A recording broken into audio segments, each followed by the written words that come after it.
What? Arresting me for what? I'm not allowed to stand up for myself? I thought this was America. Huh? Isn't this America? I'm sorry, I thought this was America. South Park has many great characters like Cartman, Butters, Kyle, Kenny, Stan, and they even got some fire side characters like Wendy and Mr. Garrison. But even though we never thought the face of South Park would change, because Cartman has locked down that throne since very early on. And here is a three-toed sloth.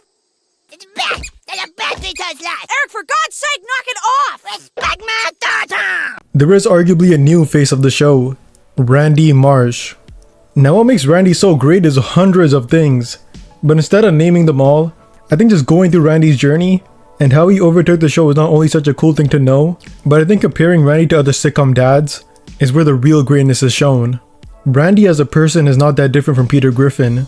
They both are wild drunks, selfish, their dicks probably don't even work anymore, but Randy feels so much realer than Peter Griffin. Now this does have more to do with just South Park versus Family Guy overall.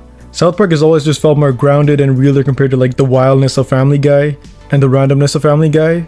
But like I said, Peter and Randy aren't polar opposite characters. It's not like one of them is like a homeless, drunk, black, gay trans man, and the other is like a straight white male running for president. They aren't really that different. Maybe I can force myself to never drink again. No! No? Dad, you like to drink, so have a drink once in a while. Have two. If you devote your whole life to completely avoiding something you like, then that thing still controls your life and you've never learned any discipline at all. But maybe I'm just the kind of person who needs to have it all or nothing. Nah, all or nothing is easy. But learning to drink a little bit, responsibly, that's a discipline. Discipline come from within. This ain't me. What am I supposed to do? If I'm a drunk, I'm a jerk, and if I'm sober, I'm a douche. Exactly, Peter. It's called moderation. You don't have to give up the booze cold turkey. You just have to be responsible with it. I can give more examples, but there's no doubt that fat middle-aged dads are everywhere in comedy sitcoms. They're like the zombies in The Last of Us. These motherfuckers are everywhere. But the point is, Randy is easily the best sitcom dad we have. He is so much more alive and an actual character compared to like Peter or like Stan. I haven't watched too many recent seasons of Family Guy. I am catching up, however, but overall I assume it's the same. I can imagine Peter in a modern Family Guy episode where he finds something stupid to do, it becomes a bigger problem, and he gets people hurt. He stops doing whatever he was doing, and he either takes the consequences or avoids the consequences. But at the end of each episode, you know Peter is gonna be just fine. He's gonna do his shenanigans a week after. But for Randy is totally different. If Randy does something really stupid, these characters remember for the rest of their lives. You do this all the time!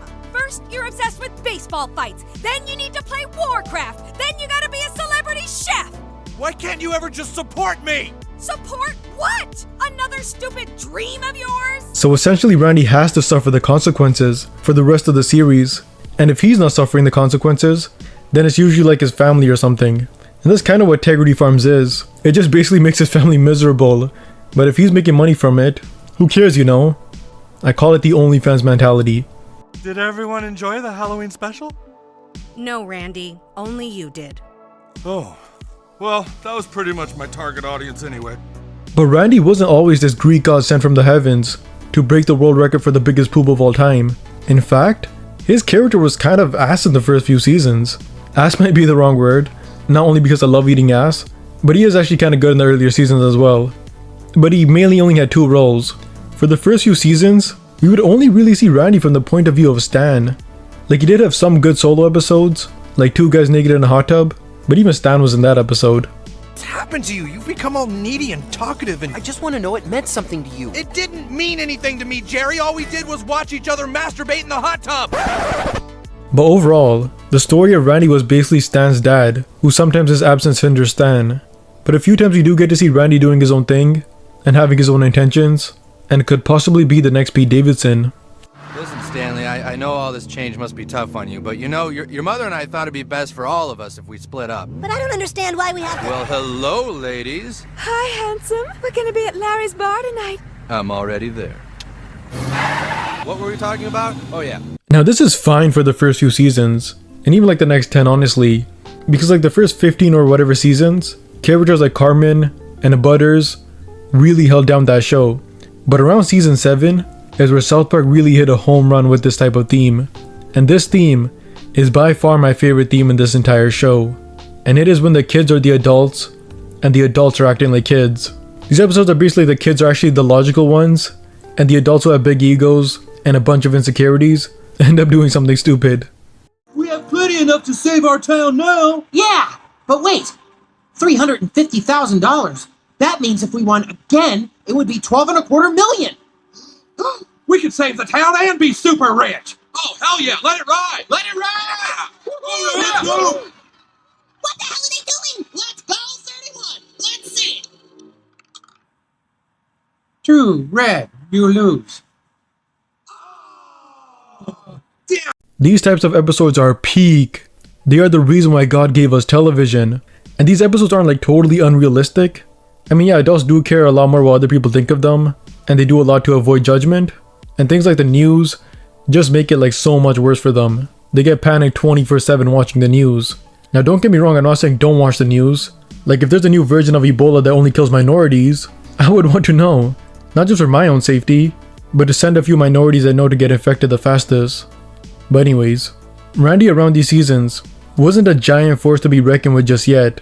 His screen time was up by a lot, but overall in most episodes, he was just that guy to represent the city, or whatever side he was on. Johnny Tucellos, who is one of, if not my favorite South Park YouTuber, he explained this perfectly in his Randy video. He still does plenty of other weird, quirky stuff throughout this era of South Park, but honestly, for a huge chunk of the other episodes, it's the entire town that goes along with these weird, quirky situations. Randy is often just a part of a bigger mob that's partaking in these strange events. Outrage about Shin Pokemon's effect on kids? Randy's there. Civil War reenactment? Randy. Becoming zombified by Ritalin? Randy's there too. He sort of leads the charge in leaving the church and becoming atheists, which a lot of people end up doing in this episode, and also starts shitting out of his mouth. South Park embracing the metrosexual lifestyle? Oh, you know Randy's there. It's super fabulous. Would you like some Shiraz? He's at the forefront of the pro/anti-war conflict in I'm a Little Bit Country. He becomes obsessed with Walmart when the town builds one. He convinces the whole town to double down when they try to win South Park back from the casino. Stan, okay? You just don't understand the fine points of gambling. You're never supposed to stop when you're on a winning streak. There are honestly countless examples of Randy going along for the ride with the other citizens of South Park. A major aspect of the show has always been the town of South Park itself getting really caught up in ridiculous conflicts. And usually when Randy was a part of them, he was sort of just our window into the townspeople. He wasn't necessarily a standout. Like in A Little Bit Country, yeah, he's one at the forefront of the anti-war protests, but he's mostly just representing half of the town. There's nothing inherently Randy about his actions in the episode. He's just our access point into this side of the conflict. But as he says, Randy later on would have a ball-buster episode.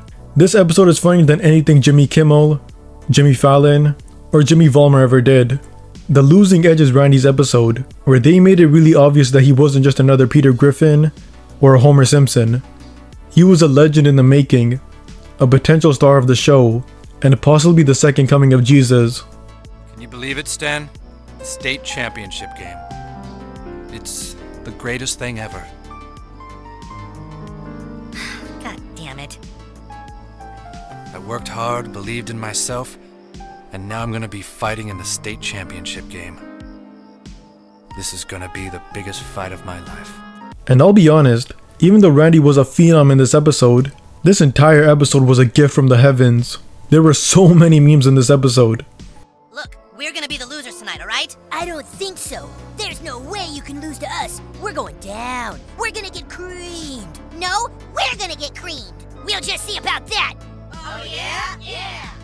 Oh boy, they're really getting in each other's heads out there. I didn't hear no bell. Yeah! I already showed how Family Guy has a lot of Drunk Peter episodes. And yeah, just none of them hit as hard as this Randy episode. It's mainly because this episode actually plays into Randy's interests. Randy always wanted the spotlight, and has always been insecure. So him being drunk, and getting the spotlight during and after the game, is just so Randy. We've all probably seen white guys get drunk and try ripping each other's heads off after the team loses. So this was a pretty good story for Randy. And how this plot interferes with Stan's plot is just amazing. And after this, Randy started to get serious. He got the world record for the biggest poop in the world. He started a Broadway show that gives guys the unlimited blowjob glitch.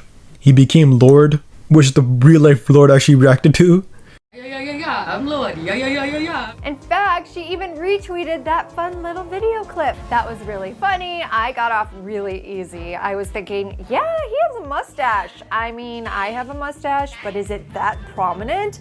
But it was someone's dad pretending to be me. We actually, in my hotel room, went, yeah, I'm Lord, yeah, for like an hour because that's what they do in the episodes, so. But Randy would continue to be that guy who just sells that TV show.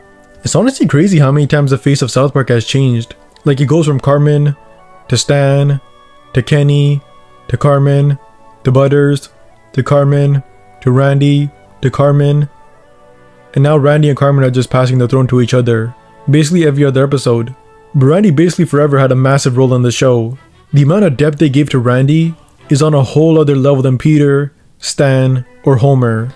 And the consequences of Randy's actions also hit throughout the entire series. Like Sharon and Randy's relationship is that they have to tolerate each other. Randy puts his goals above everything, and Sharon puts her responsibilities above everything. Stan over the year just gets annoyed at Randy a lot, but because Stan doesn't really let out his emotions too much, Randy doesn't fully understand. I mean, he has done a lot of crazy things to Stan who was only like 10 years old, like forcing Stan to trick or treat on FaceTime. On Family Guy this does happen as well, but it's a lot more of an episode thing, and just blowing the lid off everything, rather than a slow progression of characters standing up for themselves. Like that Meg episode which was so awfully done. You're a fat, lazy, abusive, blue-collar Irish Catholic dad who drinks way too much and barely makes enough money to support his family. You've lived half your life and you have nothing to show for it. You're a total and complete embarrassment in every possible way. Take a good look at yourself, Peter Griffin. You're a waste of a man. Wait a second. These are criticisms. Like no one ever learns anything in those episodes. Next episode starts and nothing happens. I'm not hating on Family Guy. Like I said, I'm rewatching the entire thing, and I have some Family Guy videos in the works. It's literally my top 2 show of all time, but it's just not even close to this, especially with the Randy Integrity Farm storyline. Now this is gonna get a bit controversial. Some people are pro-choice, some people are pro-life, but me personally, I'm pro-Integrity Farms. I know it's not a cool thing. If I tell a girl I'm pro-Integrity Farms, it's not gonna get me laid at all, I know. And it will probably do the opposite. Integrity Farm scares people away. Let's be honest. Let's say in Family Guy, Peter took his entire family out of Quahog, but the kids still go to the same school and everything. You really think that would be anywhere near as strong as South Park with Integrity Farms? Probably not. I do think Integrity Farms is a very natural evolution for Randy. Like Randy over the seasons had so many ideas that would just change his life and make him famous and rich forever, like he always dreamed of. Like eventually one of them has to like kinda work out. And that's kinda what Integrity Farms is. It's just him doing the most wildest things ever in his corrupt business. Hey, Mac, where'd you go? Go ahead, take a turn. And if they're letting us go back to school, then soon we can. When Randy starts to use Tolkien's dad for his image, not only is Integrity Randy being Integrity Randy, but it cuts out so much of the fat in the episode. Like let's say Randy didn't have Integrity Farms. That means in order for this episode to work, Randy in one episode has to start a business, succeed in that business, decline in that business, meet Tolkien's dad, use him to start succeeding again, then fall again, and then lose the business. But because Randy has Integrity Farms, you can immediately start the episode where you want and cut out all that fat. And that's what this South Park episode is one of my favorite recent episodes. They're friends, then we need to be friends, huh? Do you mind if I post this?